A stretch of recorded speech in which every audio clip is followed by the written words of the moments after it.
जन अभियान परिषद मझौली में पदों पर की गई नियुक्तियों को लेकर गंभीर सवाल खड़े हो गए हैं। परिषद के परामर्शदाता, कंसल्टेंट एवं ब्लॉक समन्वयक, ब्लॉक कोऑर्डिनेटर पर अनियमित भर्ती, भाई भतीजावाद और आवेदन प्रक्रिया में धांधली के आरोप लगाए गए हैं। स्थानीय युवाओं और सामाजिक संगठनों ने आरोप लगाया है कि पात्र उम्मीदवारों को आवेदन ही नहीं करने दिया गया, मेरिट सूची को मनमर्जी से बदला गया। मैं ग्राम पौला से हूँ और 2 नवंबर के दिन संडे के दिन, तीसरा संडे इससे पहले वाला, हम लोग आवेदन देने आए थे मैडम को। तो मैडम ने बोला कि इसको व्यवस्थित रूप से लेके आइए। कौन सी संस्था में आए थे? जन अभियान परिषद में परामर्शदाता का रिक्त स्थान था जी, 2 पद खाली थे, उसके लिए हम लोग आवेदन देने आए थे। तो मैडम ने बोला कि आप लोग इसको पूरे प्रॉपर डॉक्यूमेंट लगा के लेके आइए। तो हम लोग लेके आए पिछले संडे को। तो मैडम ने इसको लेने से मना कर दिया, बोले कि ये मैं नहीं ले पाऊँगी, और बोला कि ये सब आप लोग जहाँ जमा करना वहाँ कर सकते हैं। फिर हम लोग ने मैडम को एक, जो हम लोग को दिक्कत थी, रिश्वत वाली बात थी, उसके लिए एक आवेदन दिया था। तो मैडम ने उसको भी लेने से अस्वीकार कर दिया।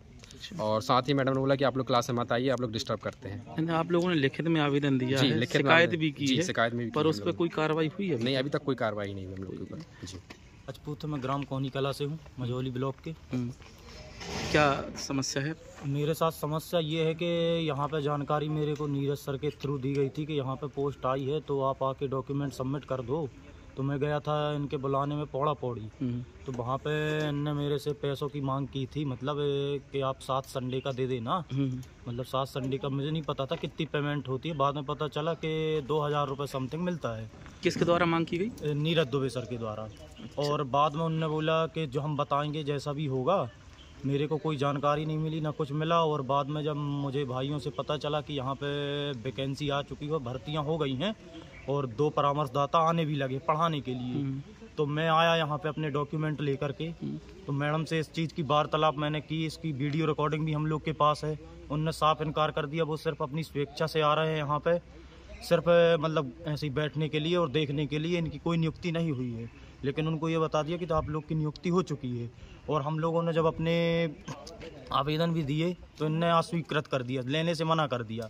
हम लोगों ने उन्हीं के सामने डीसी सर को कॉल किया कि मैडम हम लोगों के नियुक्ति पत्र लेने से मना कर रही हैं, और हम लोगों ने ये पैसे लेने वाली बात भी बताई। तो मैडम बोलती है नहीं, वो तो आप लेट हो गए हो। डीसी सर भी इस चीज़ को इग्नोर कर दिए हैं। हम लोगों के साथ ये हो रहा है। कहने का मतलब कि आप योग्यता के अनुसार आपको भर्ती नहीं किया जा रहा और आपसे पैसों की मांग की जा रही है। और ये किस पद पर नियुक्त हैं जो आपसे पैसे मांग रहे हैं? ये भी परामर्शदाता के पद पर नियुक्त हैं, नीरज सर। और उनके ऊपर हैं अपनी ये तृप्ति मैडम, जो ब्लॉक कोऑर्डिनेटर हैं यहाँ की। उनसे ही बताया तो वो बोल रहे हैं कि आप ये पैसों की बात बताने के लिए लेट हो गए हैं, अब इसमें हम कुछ नहीं कर सकते। ठीक, समस्या आ रही है यहाँ के। और कौन से? सर मेरा नाम पंकज राजपूत है।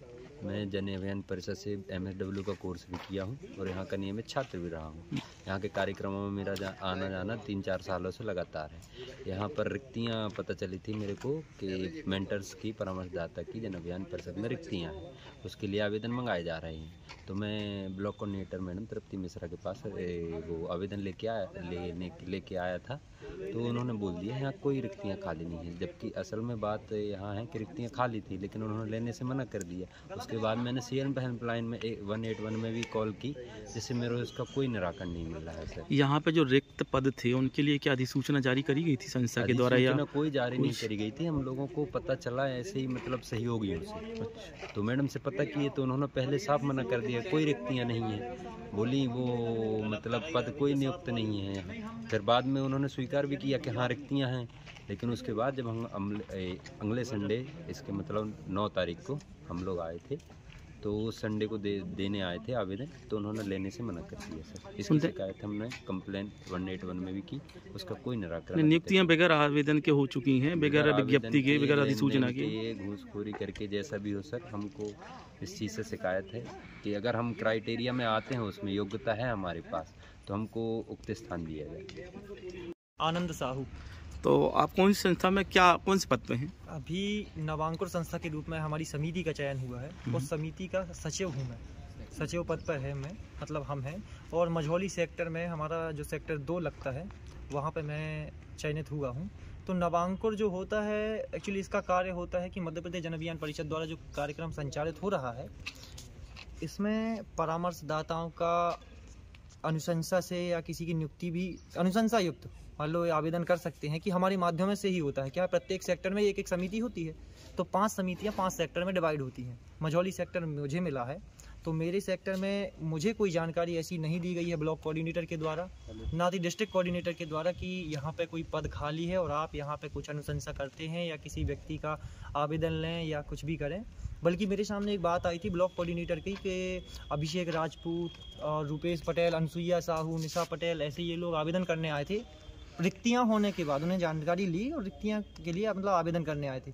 तो मेरे सामने ही स्पष्ट रूप से मैडम ने मना कर दिया था कि मैं आवेदन नहीं लूँगा। अब जैसे अभी आपने नामदेव जी से पूछा तो उन्होंने बोला कि आवेदन लिया गया है, तो ये तो पॉसिबल ही नहीं है। जब आवेदन हम इन लोग का नहीं लिया गया तो फिर आवेदन में भर्ती हो कैसे गई? और ना तो एक सोशल साइट पे या कोई भी सोशल साइट पे ये नहीं निकाला गया है विज्ञापन कि यहाँ पे पद खाली है, और इन्होंने पर्सनली ही यहाँ पे आने, अब ये तो स्टूडेंट रहे हैं यहाँ के, और प्राथमिकता पहली सी चीज़ ये है कि यहाँ पे सिलेक्शन उस व्यक्ति का होता है जो यहाँ से ही पढ़ा हुआ हो। जिस सेंटर से आप शिक्षा लिए हुए हैं उसमें आपको प्राथमिकता दी जाएगी। आपके कहने का तात्पर्य है कि आप जिस पद पे हैं आपसे ना कोई जानकारी ली गई नहीं, और बगैर जानकारी नियुक्तियां कर ली गई यहाँ पे। और अभी मेरे सेक्टर में इन्हीं का मतलब चयन हुआ है। कल रात में ही मुझे इस विषय की जानकारी लगी, तो इनका ये चयन हुआ है, तो मुझे इसकी कोई भी भनक नहीं है, क्योंकि ना तो मैंने अनुशंसा की, ना तो मैंने कोई लिखित में कोई आवेदन दिया इनके मामले में कि मेरे सेक्टर में कोई अभी पद खाली है। मुझे ये भी पता नहीं था कि मेरे सेक्टर में पद खाली है। ना तो मुझे पद का पता है, ना पद भरने का पता है, ना किसी आवेदक का पता है, ना आवेदन का पता है। आपके ऊपर कौन से अधिकारी हैं? मेरे ऊपर ब्लॉक कोऑर्डिनेटर रहते हैं, क्या नाम है मिश्रा जी हैं, और उनके ऊपर डीसी रहते हैं डिस्ट्रिक्ट कोऑर्डिनेटर, जो कि श्री घनश्याम रायपुरिया जी हैं। उनके ऊपर जेड-सी रहते हैं संभाग, रवि बर्मन जी हैं। और हमारे मध्य प्रदेश जन अभियान परिषद के मुख्य अध्यक्ष तो खुद सीएम सर हैं, और उपाध्यक्ष हैं श्री मोहन नागर जी।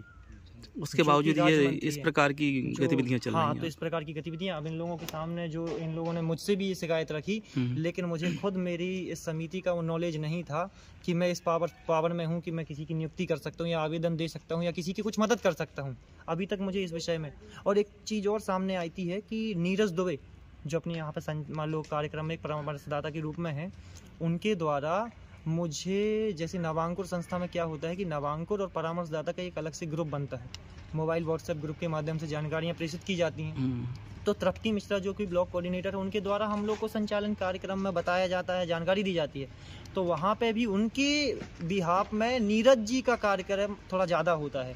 ज़्यादा होता है तो मतलब क्या है कि जो भी करता धरता है अभी फ़िलहाल हमारे संबंध में, और हम लोगों के अभी जानकारी के हिसाब से कोई खास तालमेल नहीं बन पा रहे हैं, क्योंकि मैंने इस चीज़ का विरोध पहले किया है। हाँ, तो मैं चाहूँगा, और यदि आवेदन लिए जाएँ तो मैं तो बोलता हूँ कि सब लोगों के एक साथ आवेदन लिए जाएँ, योग्यता देखी जाए, पात्रता देखी जाए। कुछ बेरोजगार लोग जो यहीं से शिक्षा प्राप्त करके ही यदि किसी काम में ना लग पाए, समाज कार्य ना कर पाए, तो क्या मतलब का इस कार्यक्रम कोर्स से। तो मैं तो मैं अनुरोध करूँगा कि भाई इन लोगों को चयनित करने का एक ऑप्शन दिया जाए, एक मौका दिया जाए, और यदि कुछ गलत हुआ है तो उसके प्रति कार्रवाई ज़रूर की जाए। धन्यवाद।